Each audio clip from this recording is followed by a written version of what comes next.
There is today just one European, an Austrian, who had first-hand experience of what happened in Lhasa in the last days of 1950. I had been living in Lhasa for 5 happy years. After escaping from a British internment camp in India, together with Peter Aufschneider, we had reached Lhasa, became employees of the Tibetan government. I also became friend of His Holiness the Dalai Lama. By 1949, the Chinese threatened Tibet with what they called liberation. Everybody in Lhasa knew that the Chinese were going to carry out this threat.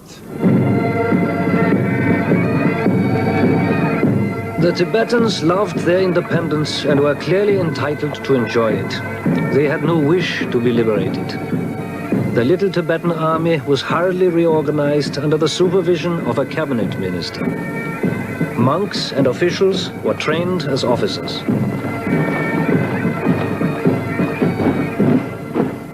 New regiments were raised and the richer classes called upon to furnish and equip another 1,000 men. Not only the material means of defense were mobilized, but also the spiritual forces of the people. Religion, the most powerful element in the life of the country, had to be invoked. All the monks in Tibet were ordered to attend public services. Offerings were doubled, rare and powerful amulets brought out of old chests. Meanwhile, Radio Peking was already sending out messages in Tibetan promising that Tibet would soon be freed. As the threat of liberation grew, it seemed as if the entire population of Tibet had packed the narrow streets of Lhasa in pious enthusiasm for the religious festivals which in 1950 surpassed in pomp and splendor anything I had ever seen. Despite the threat from the Chinese, the ceremonies vital to the running of the state had to continue. 4 weeks after the Great New Year festival, the 20,000 monks of the monasteries around Lhasa descended once again into the city for the second prayer festival.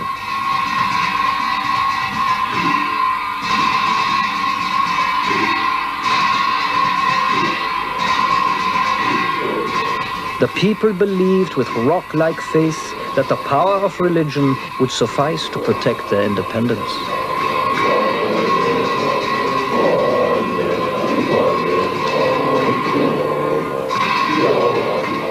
The main event of the second prayer festival was the chastisement of evil spirits. The full force of the tantric order was mobilized. In front of the central cathedral, the abbots of the great monasteries were challenged to throw dice to decide the fate of Tibet. 2 scapegoats, symbolizing evil, were the challengers. Representatives of the Tibetan government supervised the contest. They took no chances.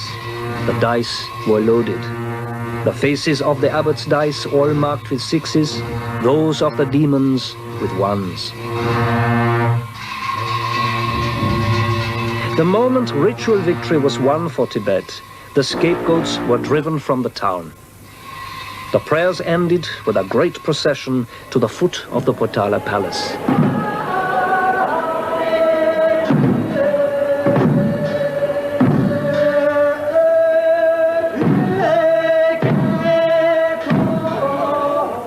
The procession symbolized the dedication of his people to the Dalai Lama. And the new year, appropriately and successfully observed, the people of Lhasa would in normal times relax and agree that they had good reason to look forward to another year of peace and prosperity. But this year, the prayers failed, and the game of dice.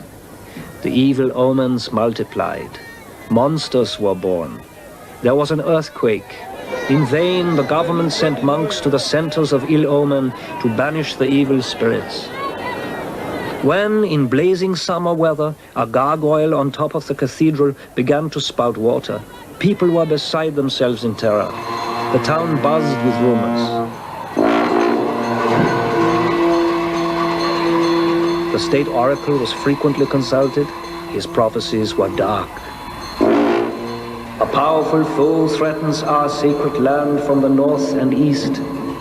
Our religion is in danger.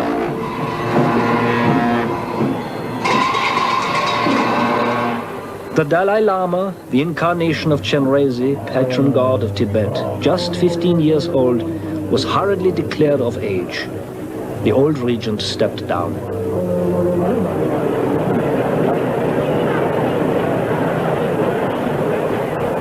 On October the 7th, 1950, the Chinese attacked the Tibetan frontier in 6 places simultaneously and swept aside the little Tibetan army. Should the Dalai Lama stay or flee? The Tibetan government could not make such an important decision. The gods must have the last word. The state oracle said, "Flee." I felt like a spectator at a play who foresaw the tragic denouement and was saddened by the inevitable end, but had to sit out the last act. The Dalai Lama had an escort of 40 nobles, an army of cooks and servants, and an endless train of 1,500 pack animals. The curtain had rung down on feudalism, and they knew it.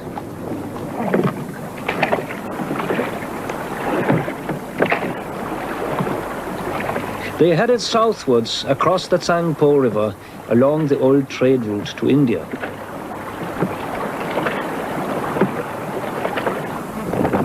News of the Dalai Lama's approach soon reached the Tibetan town of Gyantse. Small white stones were laid along the sides of the streets to ward off evil spirits. Incense fires burned in welcome. Monks and nuns flocked from the monasteries and convents, and the whole population waited for hours to receive their king and beg him not to leave them. Every place in which the Dalai Lama spent a night was automatically consecrated as a chapel.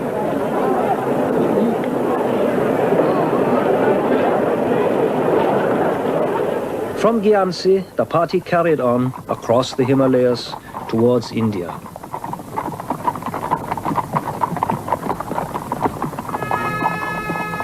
I saw the young god king riding slowly by on his grey horse. The enemy was in the land, and the ruler's flight was only the first step towards greater misfortunes. 16 days after leaving Lhasa, the caravan halted in the Chumbi Valley on the borders of India.